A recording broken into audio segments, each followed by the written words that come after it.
বাংলাদেশের প্রধানমন্ত্রী শেখ হাসিনা।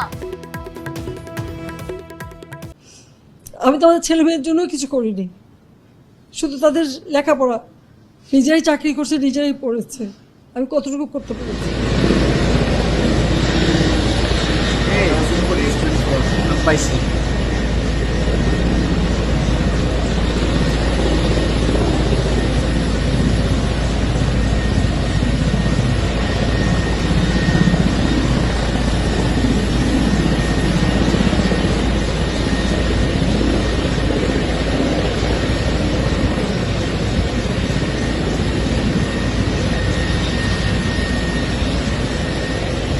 তো ফাইনালি শেখ হাসিনা বাংলাদেশ ছেড়ে পালিয়ে গেছেন, গণভবন ছেড়ে পালিয়ে গেছেন। সেখানে সবাই দেখতে পাচ্ছেন দেশজন ওখানে গিয়ে কি কি করছে আপনারা দেখতে পাচ্ছেন ফেসবুকে।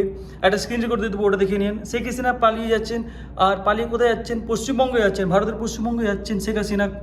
এবার মনে হয় ওখানে থাকবেন, কিন্তু জানি না আমাদের প্রধানমন্ত্রী নরেন্দ্র মোদী ওনাকে আশ্রয় দেবেন কি দেবেন না এখন আমরা জানি না, কিন্তু আমরা এটা দেখছি যে উনি পালিয়ে যাচ্ছেন। আপনি ভিডিও দেখুন, শেখ হাসিনা পালিয়ে যাওয়ার ভিডিও, আর আপনারা স্ক্রিন রেকর্ড দেখুন যে ফেসবুক থেকে আপনাদের নেওয়া হয়েছে।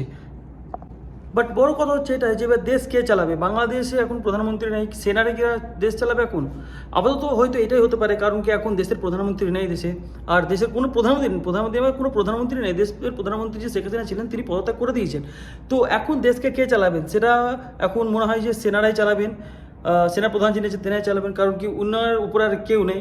তো আপাতত এইটাই নিউজ আসছে যেটা আমরা শুনতে পাচ্ছি।